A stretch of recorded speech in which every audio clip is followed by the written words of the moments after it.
జిల్లాల పునర్విభజన దేశవ్యాప్తంగా ఎంపీ అసెంబ్లీ సీట్లు పెరగబోతున్నాయి. ఇది రాష్ట్రాలకి లాభమా కాదా? ఒక్కసారి మనం బ్రేకింగ్ న్యూస్ లో చూస్తున్నాం. ఎమ్మెల్యే ఎంపీ సీట్లు పెంచడానికి కేంద్రం కసరత్తు చేస్తోంది. ఏపీ తెలంగాణలోనే కాదు దేశవ్యాప్తంగా సీట్లను పెంచబోతోంది. మహిళలకు 33% రిజర్వేషన్ కూడా 2029లోనే అమలు చేసే దిశగా కేంద్రం అడుగులు వేస్తోంది.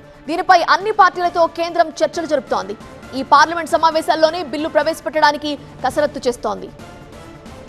జనగణన తరువాత దామాషా ప్రకారం సీట్లు పెంచితే తమకు అన్యాయం జరుగుతుందంటూ మొదటి నుంచి దక్షిణాది రాష్ట్రాలు ఆందోళన వ్యక్తం చేస్తున్నాయి.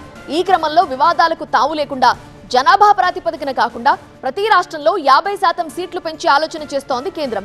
ఈ లెక్కన ఏపీ అసెంబ్లీ సీట్లు 236కు, తెలంగాణ అసెంబ్లీ సీట్లు 179కి పెరిగే అవకాశం ఉంది. దేశవ్యాప్తంగా ఎంపీ సీట్లు 543 నుంచి 816కు పెరిగే అవకాశం ఉంది.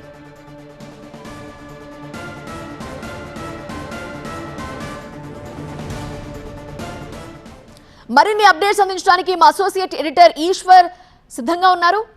ఈశ్వర్, కేంద్రం నియోజకవర్గాల పునర్విభజన చేస్తే లోక్సభ నియోజకవర్గాల వారీగా వాటి స్వరూపం మారబోతోంది.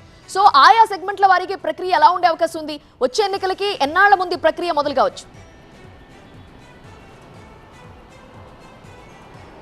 భవిష్యత్ భారత రాజకీయ చిత్రాన్ని సమూలంగా మార్చివేసే అత్యంత శక్తివంతమైన నిర్ణయంగా దీన్ని చూడాల్సిన నేపథ్యం. ఎందుకంటే డీలిమిటేషన్ 1956లో మొదటిసారిగా రాష్ట్రాల పునర్విభజన సందర్భంలో జరిగింది. ఆ తర్వాత 1977లో 543 సీట్లకి అప్పుడు ఫిక్స్ అయింది పార్లమెంట్లో. ఇప్పుడు దాదాపుగా 543 నుంచి 816 సీట్లకి, అంటే 50% పెరగబోతున్నాయి. ఆ మేరకి రాష్ట్రాల్లో కూడా 50% అసెంబ్లీ పార్లమెంట్ నియోజకవర్గాలు పెరగబోతున్నాయి. దానివల్ల పార్లమెంట్లో జనాభా తక్కువ ఉన్న రాష్ట్రాలు కావచ్చు, నెంబర్ తక్కువ ఉన్న రాష్ట్రాలు, ఉదాహరణకి రాష్ట్ర విభజన తర్వాత ఆంధ్రప్రదేశ్, తెలంగాణ 2 రాష్ట్రాలు నెంబర్ పరంగా కావచ్చు, జనాభా పరంగా కావచ్చు కొంత తగ్గడంతో బలంగా పార్లమెంట్లో మన వాదన వినిపించే అవకాశాలు కొన్ని సందర్భాల్లో ఉండకపోవచ్చు. కానీ అది బలంగా పెరిగే అవకాశం కనిపిస్తుంది.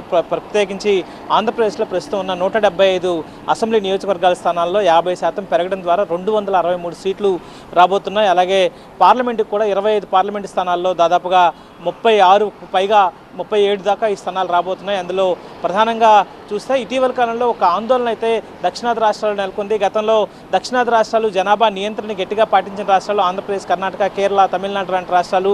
ఇప్పుడు జనాభా ప్రాతిపదికన తీస్తే అది డీలిమిటేషన్ జరిగితే అవి దక్షిణాది రాష్ట్రాలకి పార్లమెంట్లో నష్టం జరిగే అవకాశం ఉందంటూ తెలంగాణ కావచ్చు, లేకపోతే మిగతా రాష్ట్రాలు పెద్ద ఎత్తున ఆందోళన చేస్తూ వస్తున్నాయి. తమిళనాడు అయితే ఏకంగా ఒక ఉద్యమాన్ని ప్రారంభించే ఆలోచనలో ఉంది. ఆంధ్రప్రదేశ్ ముఖ్యమంత్రి కూడా అనేక సందర్భాల్లో ఇటీవల కాలంలో పాపులేషన్ మేనేజ్మెంట్ గురించి మాట్లాడుతూ జనాభా ప్రాతిపదికనే ఒకవేళ డీలిమిటేషన్ జరిగితే దానికి ప్రస్తుతం ఉన్న జనాభా కాకుండా అప్పుడు ఏం చర్యలు తీసుకోవాలో తీసుకుంటామంటూ చాలా గట్టిగా చెప్పే ప్రయత్నం చేశారు. సో వాటన్నిటిని పరిగణలోకి తీసుకున్న కేంద్ర ప్రభుత్వం దక్షిణాది రాష్ట్రాల వాదనని సమర్థిస్తూ దక్షిణాది రాష్ట్రాల వాదనకి అనుగుణంగా అన్ని రాష్ట్రాల్లో 50% పెంచాలన్న నిర్ణయం తీసుకుంది. సో దీంతో ఒక చాలా కీలకమైన నిర్ణయంగా దీన్ని చూడాల్సిన నేపథ్యం. ఎందుకంటే 50% పెంచడం అంటే దాదాపుగా అన్ని రాష్ట్రాలకి సమాన ప్రాతిపదిక ఉండే అవకాశం ఉంది. ఒకే నిష్పత్తి పెంచడం వల్ల ఇదే ప్రస్తుతం ఏదైతే స్ట్రెంగ్త్ కొనసాగుతుందో అదే కొనసాగే అవకాశం ఉంది. సో ఆంధ్రప్రదేశ్ వాదన కావచ్చు, తెలంగాణ వాదన కావచ్చు మరింత బలంగా పార్లమెంట్లో వినిపించే అవకాశం ఉంది. అయితే దీనికి ముందు 2 రాజకీయ సవరణలు చేయాల్సిన అవసరం ఉంది. ఒకటి, మహిళా బిల్లుకు సంబంధించి 33% మహిళా బిల్లుని తీసుకోవాల్సిన అవసరం ఉంటుంది.